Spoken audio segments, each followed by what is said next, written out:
काँग्रेस नेत्यांचा मेंदू सडलेला आहे।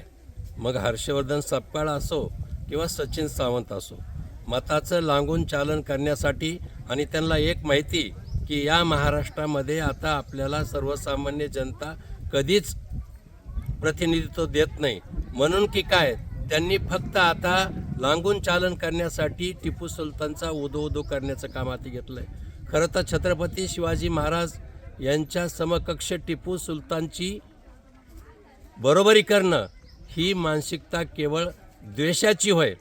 आणि हे एक लक्षात घ्या, मला सचिन सावंत यांना सांगायचं आहे की भारतीय जनता पार्टीनं ना अकोल्यामध्ये ना मुंबईमध्ये कधीही टिपू सुलतानचं समर्थन केलं नाही, त्याच्या कुठल्याही गोष्टीला पाठिंबा दिला नाही।